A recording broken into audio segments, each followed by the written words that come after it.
damos inicio a nuestro programa Mujeres conforme al corazón de Dios. Estamos estudiando el libro Pecados Respetables de Jerry Bridges. Somos un grupo de mujeres de la Iglesia Bautista Reformada del Redentor. Mi nombre es Claudia Uribe. Vamos a hacer un breve resumen de lo que hemos visto hasta hoy en el estudio del libro. Vamos en el capítulo 9, hemos estudiado hasta hoy 9 capítulos. En el capítulo 1 estuvimos estudiando sobre el concepto de santos comunes y corrientes, cómo el ser santos es más que un carácter, es una posición que tenemos en Cristo de haber sido apartados para Él, de haber sido apartados para Dios. En el capítulo 2 estuvimos hablando sobre la desaparición del pecado, del término pecado en la sociedad, de cómo muchas cosas se volvieron permitidas desde una moral relativa que ya ahora pues llaman bueno a lo malo, y cómo nosotros tenemos que ir en contra de la cultura viviendo el Evangelio. En el capítulo 3 estuvimos hablando sobre la malignidad del pecado. El autor usa una analogía muy interesante con el cáncer que nos pareció pues muy ilustrativa, de cómo es el pecado es así como el cáncer sigiloso, se esconde, hace mucho daño y lo hace en silencio.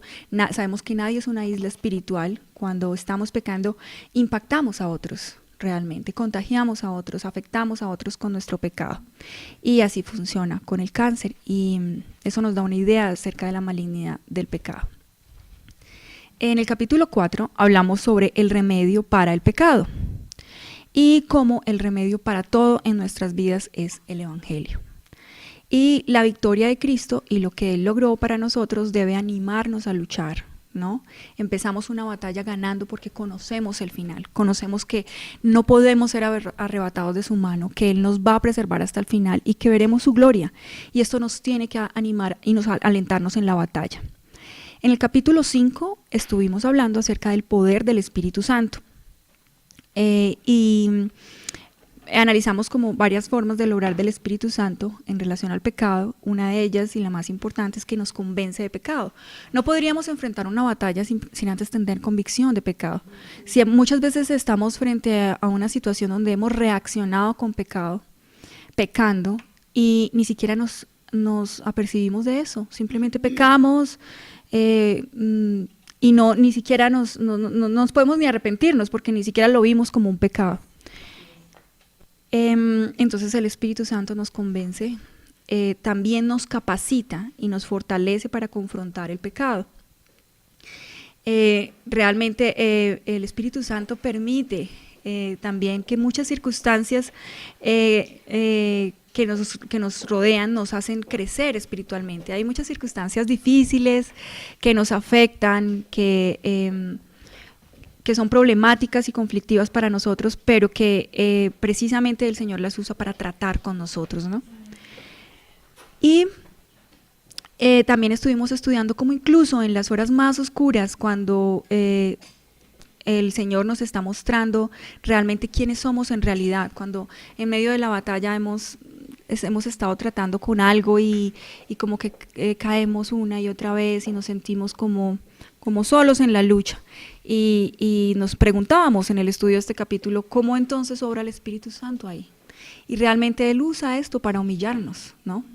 ¿Sí? Él usa estas circunstancias para mostrarnos lo necesitados que estamos, porque es una realidad, lo necesitamos. El punto es que a veces no lo tenemos claro y no acudimos con esa necesidad a los medios de gracia. Y en el capítulo 6 estuvimos estudiando también unas instrucciones que el autor nos da para confrontar nuestros pecados, esos que solemos respetar. Entonces nos dice que apliquemos el Evangelio. ¿Alguna que me ayude con eso? ¿Lo tiene alguna a la mano? No. Las instrucciones que nos da el autor para enfrentar el pecado. Cuando hablo sobre el tema de las áreas específicas de pecados honorables, algunos dicen que el orgullo es la causa y raíz de todos ellos. Estoy de acuerdo en que el orgullo juega un papel preponderante en el proceso y expresión de nuestros pecados sutiles. Sin embargo, creo que existe otro pecado que es aún más básico más común y que tal vez es la verdadera raíz de todos los demás. Se trata del pecado de la impiedad. Así es. Así es. Esas son las instrucciones que nos da el autor. Y vamos a comenzar entonces ya con los capítulos que son el 7, el 8 y el 9, que son los objetos del pequeño taller que vamos a hacer al final del programa. Entonces vamos a recordar qué fue lo que estuvimos hablando. Estuvimos hablando en el capítulo 7 acerca de la impiedad y cómo la impiedad es el pecado que está como en la base, exactamente. Usábamos la analogía del árbol. Él usa la analogía del árbol donde nos dice que en la raíz estaría la impiedad, ¿no? Y en el tronco el orgullo, que son las bases para los pecados que cometemos, ¿no? Y porque en realidad el pecado de la impiedad es vivir como que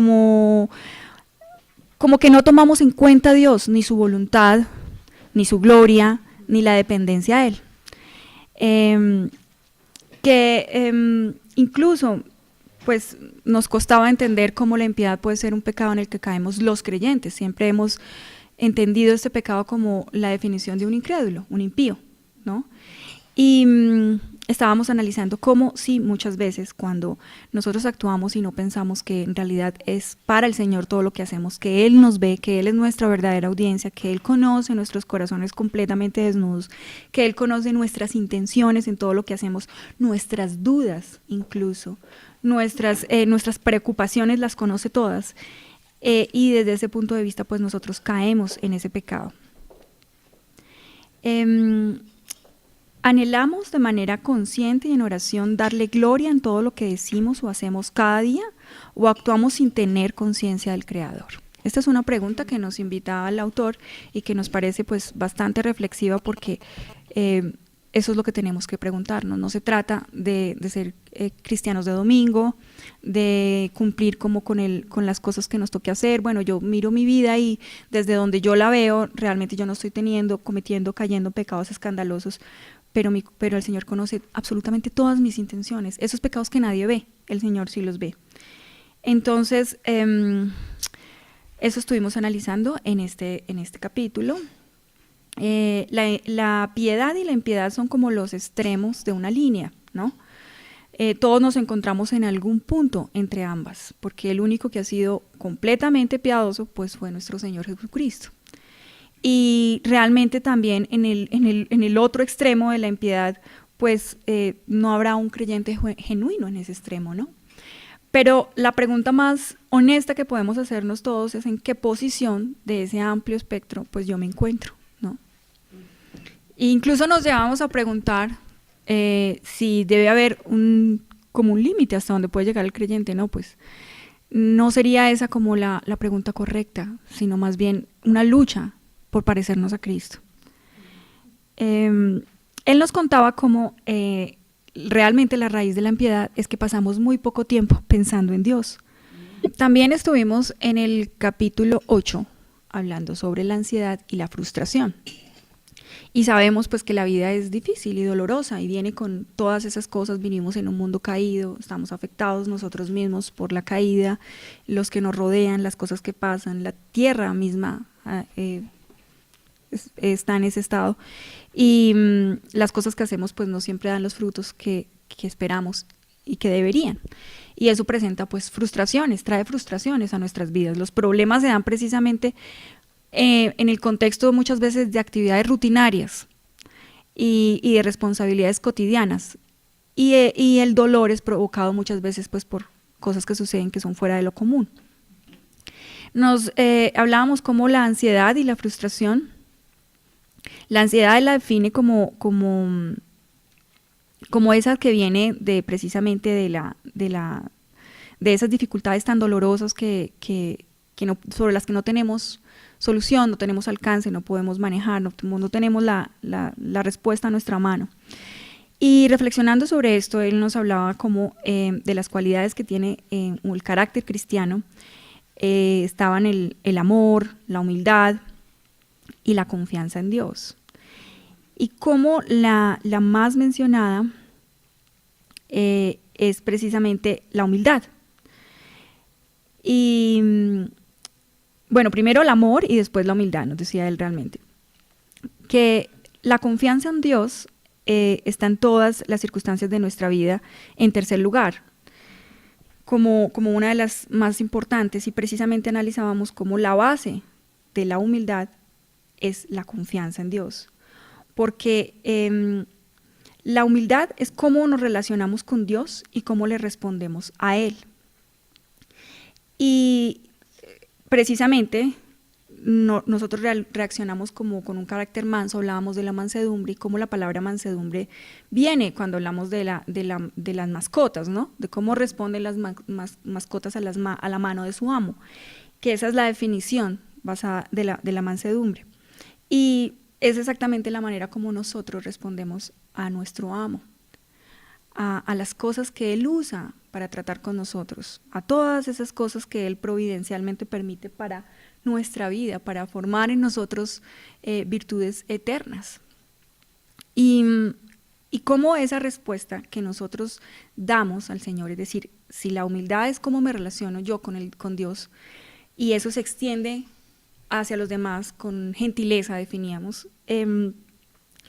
realmente es precisamente cómo respondo a esa mano del Señor sobre todas las cosas que suceden en mi vida. Y que esa es realmente la base de la humildad. Lo opuesto de confiar en Dios es precisamente esas actitudes que traen ansiedad y frustración, ¿cierto? No debemos afanarnos por lo que comeremos o beberemos o vestiremos, ni por las circunstancias desconocidas que nos depara el mañana. El afán es un pecado porque precisamente significa que rechazamos la provisión divina del Señor en nuestra vida. Ese afán, esa angustia, o sea que realmente lo que estamos teniendo es falta de mansedumbre. ¿Cómo aceptar la voluntad providencial de Dios? No significa que no oremos por nuestras cargas, ¿no? Todo lo contrario, el mandato es a que nosotros traigamos todas nuestras cargas a la oración al Señor. Pero cuando oramos precisamente estamos confiados en que que el que está del otro lado pues es precisamente Dios, ¿no? Y que Él está en el poder de respondernos de acuerdo a su voluntad y a su soberanía. También hablábamos de la frustración, que es un pecado que está relacionado con la ansiedad precisamente y que incluye temor, que la frustración implica estar como en disgusto o enojado por cualquier cosa o pues alguien que se interponga en nuestros planes, y que tiene también su origen en la impiedad, ¿no? Y en el capítulo 9, para ir con el último y avanzar al taller, estuvimos hablando sobre la falta de contentamiento y cómo la ansiedad es repetimos, es la incertidumbre acerca del futuro. Pero ya la falta de contentamiento es precisamente cuando esas circunstancias se han prolongado. Cuando esas circunstancias que nos generan frustración, que nos generan ansiedad, porque no las podemos solucionar, se han prolongado y nos generan falta de contentamiento. Aquí estuvimos hablando también acerca de que muchas veces, y las más frecuentes, advertencias en la Biblia tienen que ver con el dinero y las posesiones, pero que hay un tipo de descontento aún más común entre los cristianos comprometidos, y es esa actitud que resulta de las circunstancias que se alargan sin cambiar y que se convierten en una prueba para nuestra fe. Ejemplo, como un empleo que no satisface, o que no tiene un buen pago, o que no tiene un buen jefe, o que no tiene buenos compañeros de trabajo, o que no hay reconocimiento por la labor. La soledad en la edad madura, la infertilidad, la infelicidad en el matrimonio, las discapacidades físicas y una salud precaria. Esas son como más comunes entre los creyentes comprometidos incluso. Dice, sean las que sean, pues las que nosotros tengamos, pues aplican dentro de la falta de contentamiento. Necesitamos reconocer que el descontento es pecado, es lo primero. Es lo primero y lo más necesario. Las circunstancias quizás sean muy difíciles en la vida de cada uno de nosotros, cada quien tiene unas circunstancias muy diferentes, pero lo que de verdad determina si tenemos falta de contentamiento o no es nuestra reacción a esas circunstancias.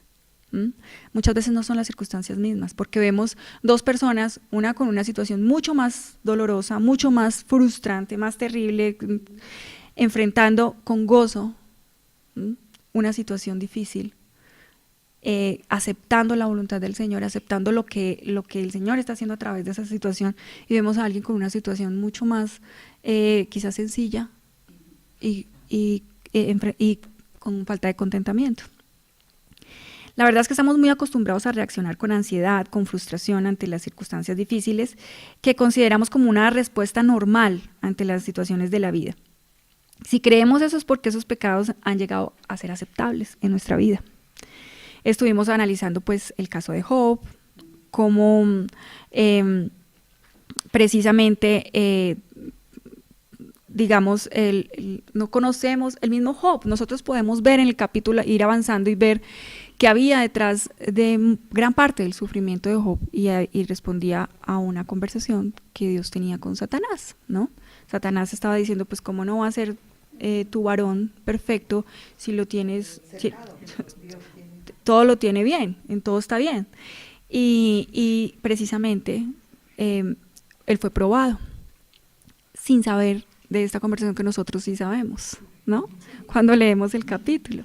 Él estaba en esa pregunta, daba vueltas por su cabeza, sus amigos, no muy sabios, también se acercaron a decirle, bueno, a echarle sal a la herida, lo que a ti te pasa es por pecado y punto, porque si no puede ser de otra manera, y cómo precisamente el Señor, cuando vaya a responderle a Job, a hablar con Job, pues no le da detalles, ni explicaciones. Él simplemente le hace preguntas, ¿dónde estabas tú cuando yo formé la tierra? ¿No? Él responde con sus atributos realmente. ¿Sí? Es que tú sabes quién soy yo, ¿sí? Y vemos como la reflexión misma de Job es: de oídas te había oído, mas ahora mis ojos te ven.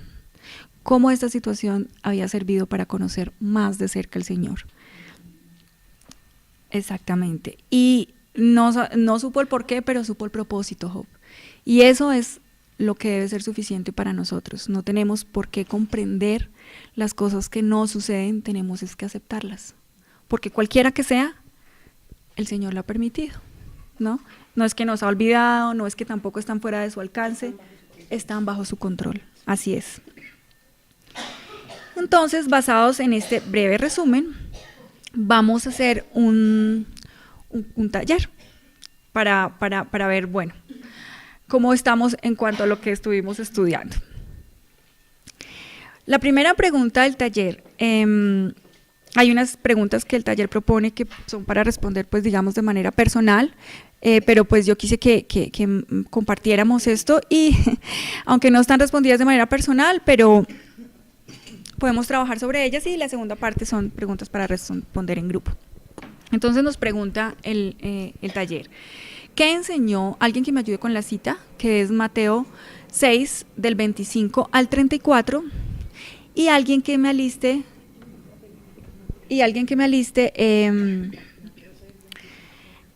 Mateo 26, 39 y Filipenses 4, del 6 al 7. Mateo 6, del 25 al 34. Por tanto os digo, no os afanéis por vuestra vida, qué habéis de comer o qué habéis de beber, ni por vuestro cuerpo, qué habéis de vestir. ¿No es la vida más que el alimento y el cuerpo más que el vestido? Mirad las aves del cielo, que no siembran, ni siegan, ni recogen en graneros, y vuestro Padre Celestial las alimenta. ¿No valéis vosotros mucho más que ellas? ¿Y quién de vosotros podrá, a fuerza de afanarse, añadir a su estatura un solo codo? ¿Y por qué os afanáis por el vestido? Considerad los lirios del campo cómo crecen, no se fatigan ni hilan. Pero os digo que ni aun Salomón en medio de todo su esplendor se vistió como uno solo de ellos. Pues si a la hierba del campo que hoy es y mañana se echa al horno, Dios la viste así, ¿no lo hará mucho más a vosotros, hombres de poca fe? No os afanéis, pues, diciendo, ¿qué comeremos o qué beberemos o con qué nos vestiremos? Porque todas estas cosas las buscan con afán los gentiles, pero vuestro Padre Celestial sabe que tenéis necesidad de todas estas cosas. Mas buscad primeramente el reino de Dios y su justicia, y todas estas cosas os serán añadidas. Así que no os afanéis por el día de mañana, porque el día de mañana traerá su propia inquietud. Le basta a cada día su propio mal. Entonces, ¿qué podemos pensar acerca de cómo esta cita nos enseña sobre cómo debemos responder a la ansiedad? ¿Qué creen ustedes, hermanas? Pues en la cita vemos cómo Jesús nos invita a mirar la creación cuando nos sintamos ansiosos. Entonces, alrededor de nosotros tenemos múltiples evidencias de cómo Dios cuida de su creación, y él hace énfasis en que si así trata Dios a las flores, a los pájaros, a elementos de su creación que digamos son menos amados o menos preciados que nosotros, entonces ¿por qué nos habríamos de angustiar si sabemos que estamos en buenas manos, si estamos siendo cuidados?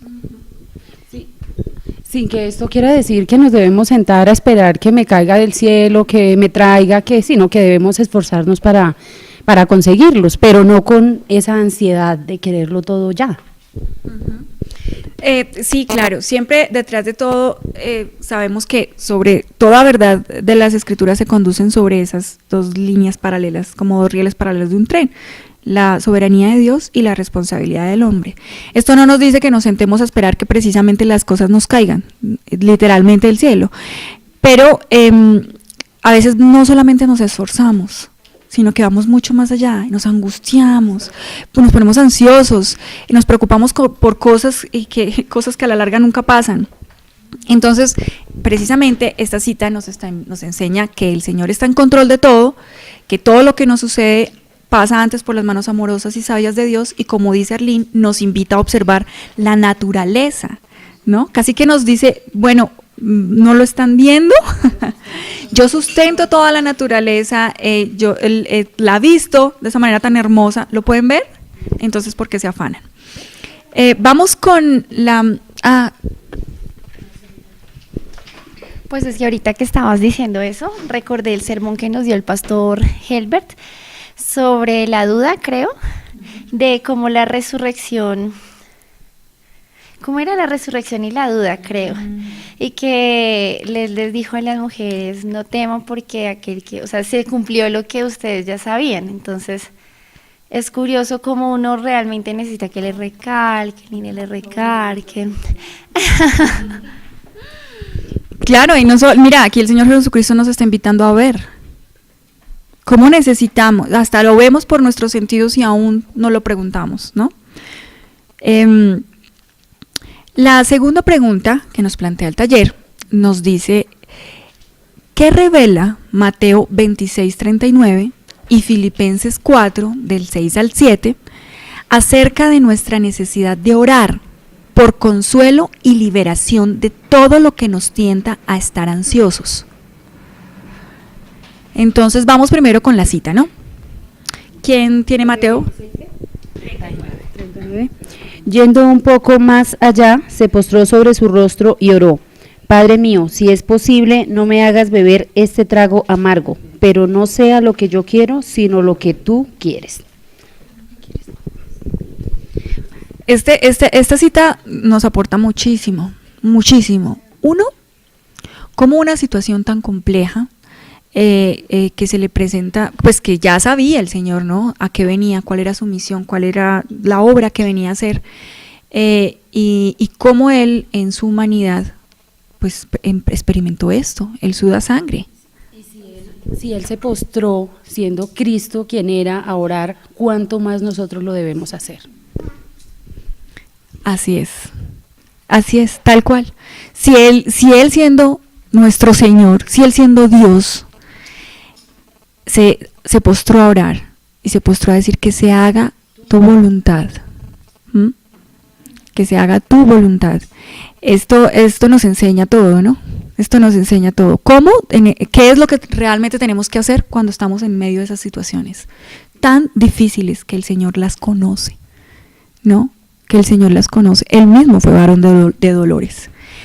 Vamos con la siguiente cita, que es Filipenses 4, del 6 al 7.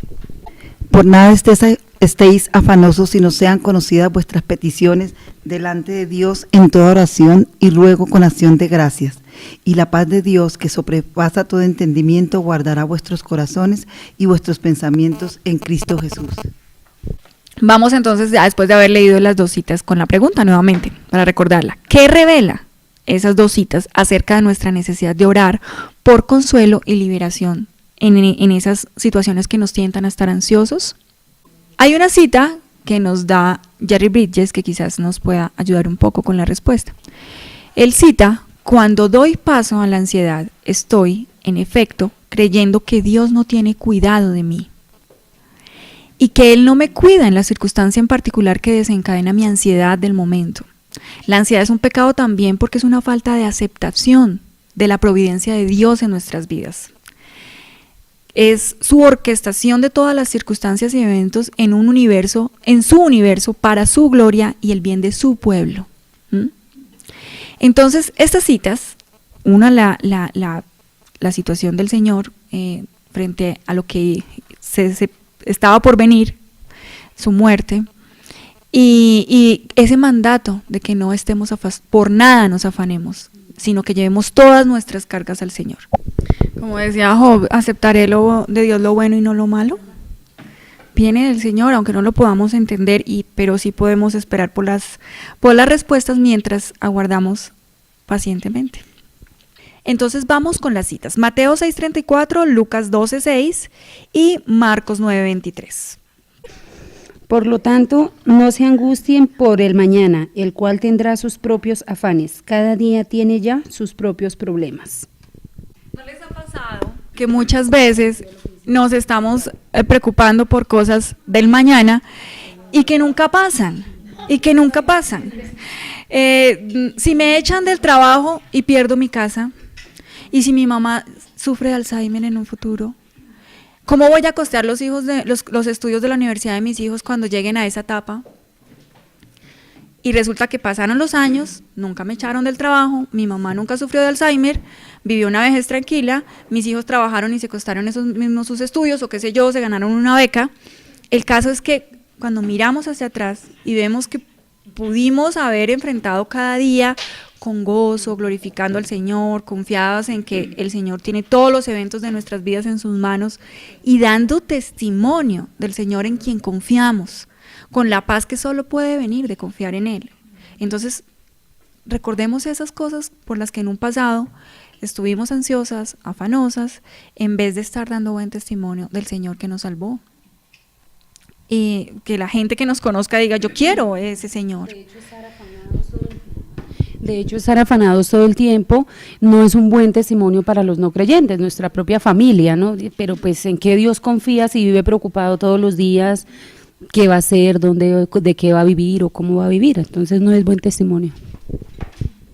Entonces eso nos ayuda con que nos pide desde esta cita de que cada día trae su propio afán, ¿no? A veces nos angustiamos por cosas que nunca pasan, ¿no? El Señor mismo nos dice: cada día traerá su propio afán, basta a cada día su propio mal, ¿no? ¿Por qué nos estamos preocupando por el mañana? Vamos entonces con la esperanza que nos da Lucas 12:6. Lucas 12:6. ¿No se venden 5 pajarillos por 2 cuartos? Con todo, ni uno de ellos está olvidado delante de Dios. Y realmente es esperanzador. Absolutamente todo está en las manos del Señor, todo. Vamos con Marcos 9:23. Marcos 9:23. Jesús le dijo: si puedes creer, al que cree, todo le es posible. Bueno. Poderoso, dice Marcela. Debemos obedecer el mandato de nuestro Señor, de no estar afanosos. Nos da esperanza saber que todas las cosas, incluso los pajaritos, están todos contados. Marcos, esta cita que acabamos de leer, nos demanda creer, nos demanda tener la certeza sobre el poder de Dios. El pasaje completo nos habla del muchacho endemoniado, ¿lo recuerdan? Y realmente enfatiza en la fe del Padre. Sabemos que el Señor sanó a muchos sin tener en cuenta su fe. De hecho, la mayoría de ellos, de los que fueron sanos, no creían en Él. Ni regresaron a agradecerle. Son los mismos que gritaron, crucifícalo. Acá el punto es que el Señor en este pasaje escogió enfatizar la importancia de confiar en su poder cuando oramos. ¿A quién es que le estamos pidiendo? ¿A quién era que estaba yendo el padre de este muchacho endemoniado? No estaba yendo a donde un médico con limitaciones, estaba yendo a donde Dios mismo. ¿Cierto? Ese es el punto. Si el Señor quiere y es su voluntad, las cosas se harán. No podemos dudarlo, porque es que a veces vamos en medio de un problema a orar como creyendo, pero el Señor sí tiene injerencia sobre los asuntos de mi oficina, o de mi hogar, o de mi soltería, o de mi infertilidad, no, estamos olvidando a quiénes que estamos rogando.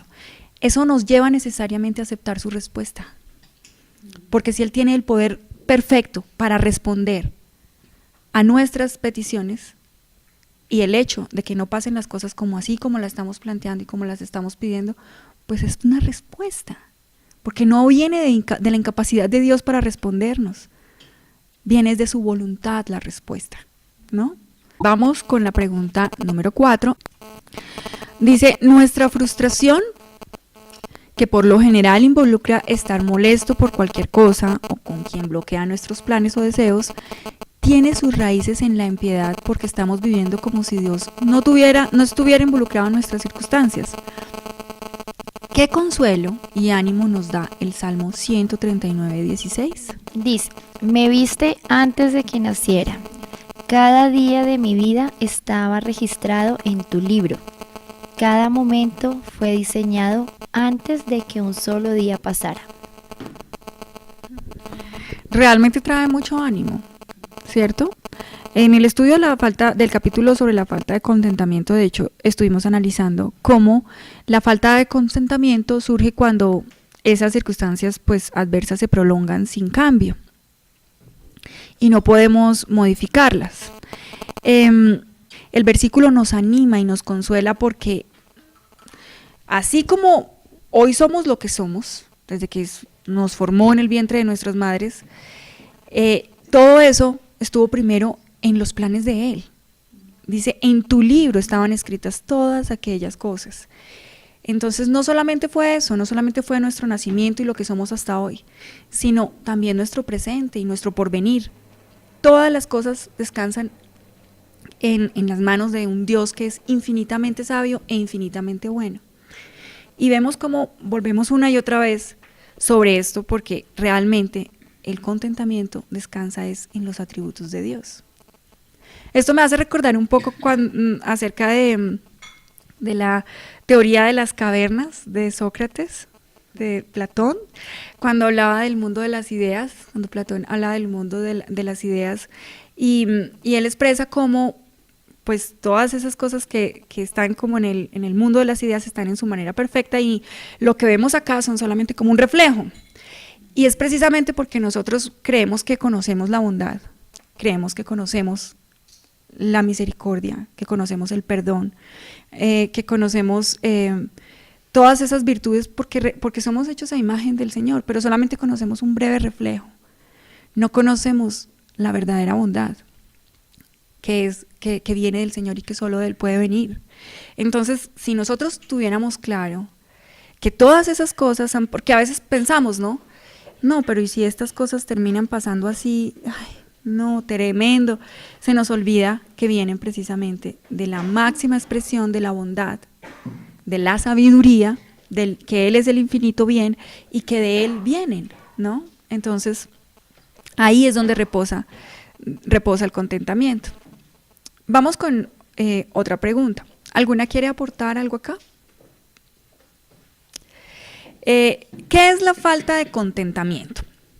¿Alguna que se anime a definirlo? ¿Y cuándo nos impulsa esa falta de contentamiento a una acción positiva y cuándo es pecaminosa? Yo me acuerdo de lo que revisamos. Sí, ¿qué es la falta de contentamiento? Comencemos por eso. Quisieras dar una breve... Bueno, yo podría pensar de lo que me acuerdo que leímos, yo lo definiría de la siguiente manera con lo que hablamos, y es que la falta de contentamiento es un sinónimo de, primero, creer que merecemos más de lo que realmente merecemos y da paso a la queja.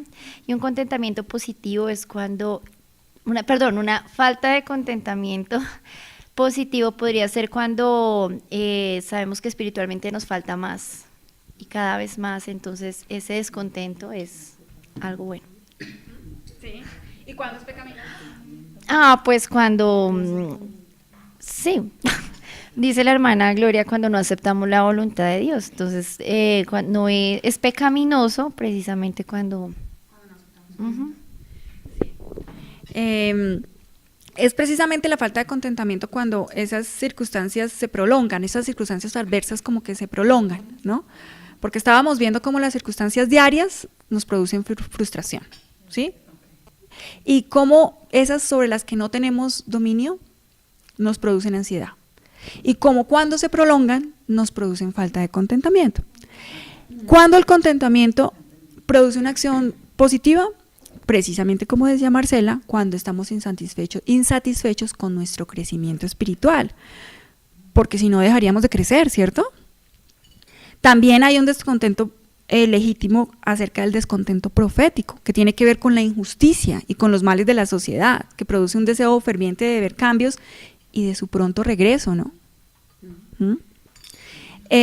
Pero hay un descontento que produce una actitud pecaminosa, que es precisamente ese cuando no aceptamos la voluntad del Señor, las cosas que vienen de Él, todo lo que nos pasa finalmente, que viene de Él.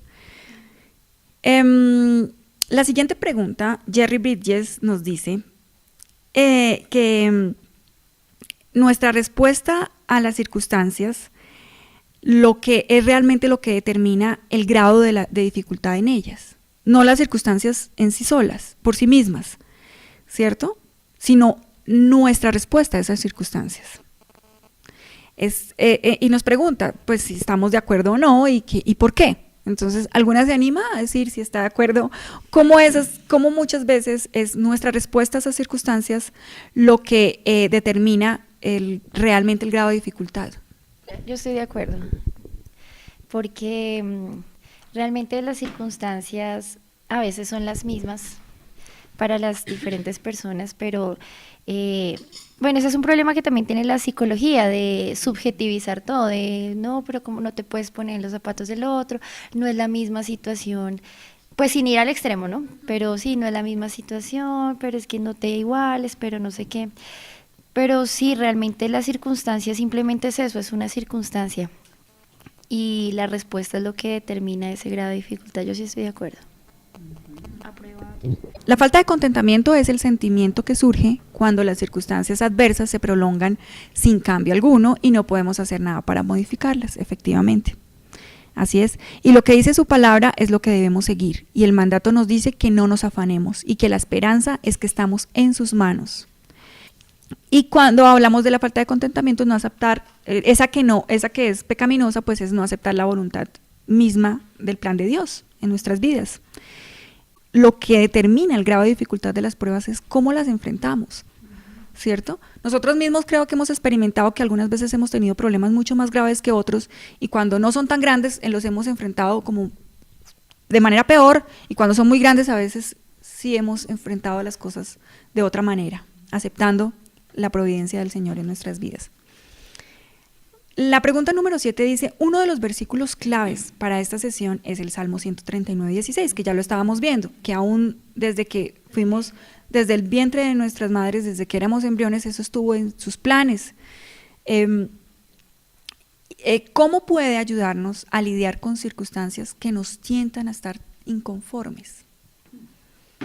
¿Cómo puede ayudarnos? ¿Cómo lo ponemos? Eso es la teología puesta en práctica.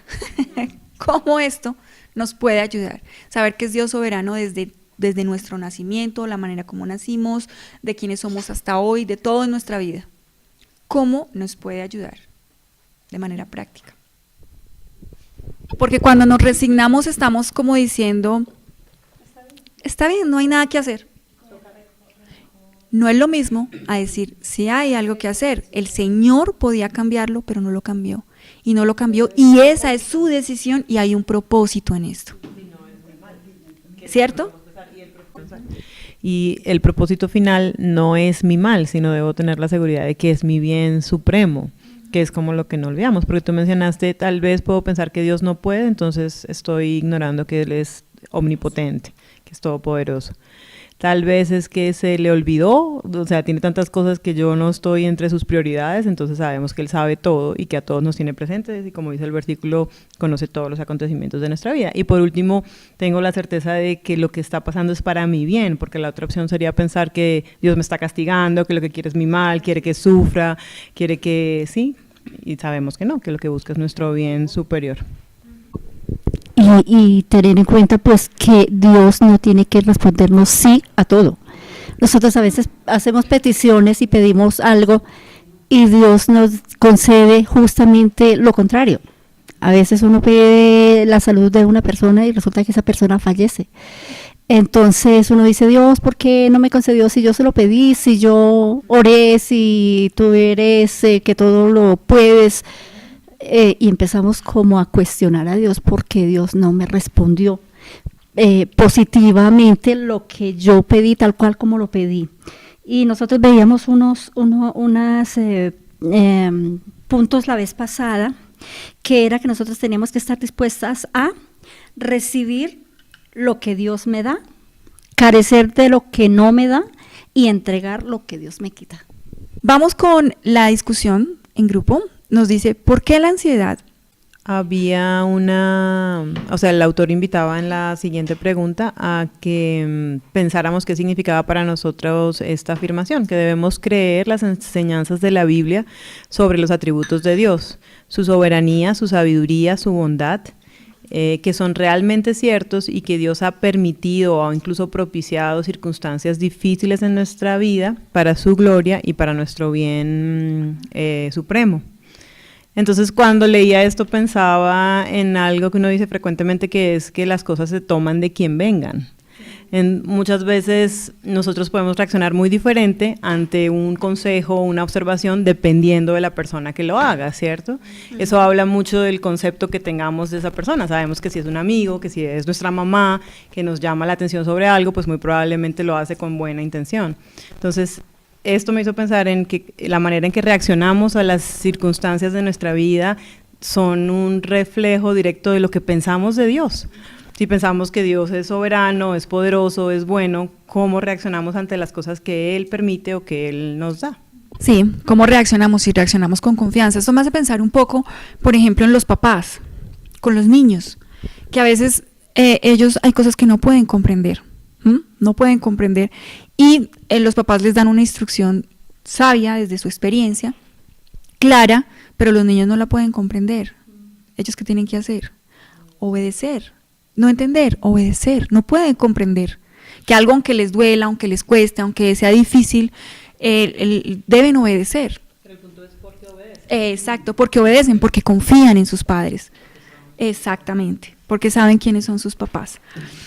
¿Por qué la ansiedad es tan común en nuestra cultura, en nuestras actividades diarias, en la publicidad, en los nuevos reportes? ¿Cómo las enseñanzas de la Biblia sobre la ansiedad contradicen lo que la cultura moderna nos enseña al respecto? Porque todo lo queremos ya y a nuestro modo, a nuestra manera. Porque si sacamos a Dios de la ecuación, no tenemos propósito, no sabemos quién está en control, o sea, todo es posible, cualquier cosa puede pasar, puede ser para bien, puede ser para mal, o sea, vamos a la deriva. Si uno saca a Dios de la ecuación, sin todo lo que hemos discutido acá, si no tenemos la certeza de que todo lo que pasa ha pasado por sus amorosas manos, pues la respuesta normal sería la ansiedad. Entonces, como en la cultura actual, Dios no es el centro, Dios no está en control, Dios no existe, es normal que la ansiedad sea el elemento más común. ¿Qué creen que otros pecados pueden surgir si toleramos la ansiedad, la frustración y la falta de contentamiento? Necesariamente, ¿qué otros pecados vienen ahí? La amargura, el resentimiento, el orgullo. Claro, digamos que vienen del orgullo, pero que vienen del orgullo y desembocan en el resentimiento, en la amargura, ¿no? Cuando hay personas que no han escuchado a personas decir, estoy brava con Dios. Estoy brava con Dios, ¿cierto? Perdone a Dios, sí. Una locura. Pero en realidad en eso desembocan, en ofensas peores, en pecados peores. ¿Crees que Dios algunas veces nos permite enfrentar dificultades y circunstancias no cambiantes por razones que probablemente no sabremos nunca? Siéntete libre de compartir alguna situación en la que has aprendido una lección clave porque aceptaste dicha situación como parte del plan de Dios para tu vida. ¿Crees que Dios algunas veces nos permite enfrentar dificultades y circunstancias no cambiantes por razones que no cambiantes, una muerte de un ser querido, ¿no? Una discapacidad, exacto, un hijo con una discapacidad, una enfermedad crónica, por razones que probablemente no sabremos nunca? Siéntete libre de compartir una situación en la que has aprendido una lección clave porque aceptaste dicha situación como parte del plan, que es una lección clave. O sea, esa situación difícil se convirtió en una lección clave en su vida porque aceptó esa situación como parte del plan de Dios para su vida. Una situación, la segunda parte, hay dos partes. Una es que nos permite, que si creemos que Dios nos permite enfrentar dificultades, lo creemos, pues es que es evidente, y lo creemos porque las hemos vivido, ¿no?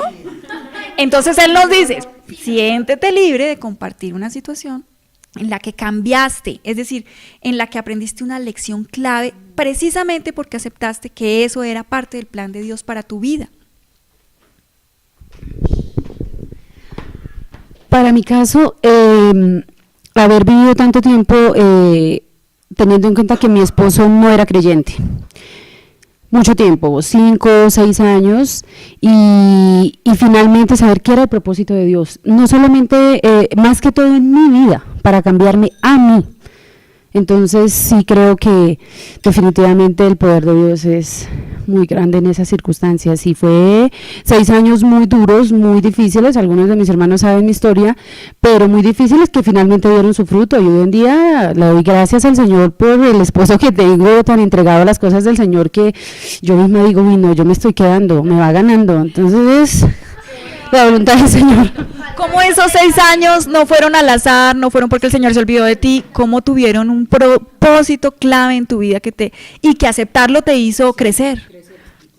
Aceptar eso como parte del plan de Dios para tu vida te hizo crecer. Claro, y creer que, o sea, tener claro y aceptar que no era, como muchas veces el pastor Helber me lo comentó, me decía, en medio de todos sus consejos, me decía, es que no eres tú la que tienes que cambiarlo, tienes que esperar que Dios obre en la vida de él, y él es el que lo va a cambiar, si en su voluntad así lo quiere, pero si no, puedes orar todos los días de rodillas, llorar, hacer todo lo que quieras, pero si en la voluntad de Dios no está, no va a pasar nada.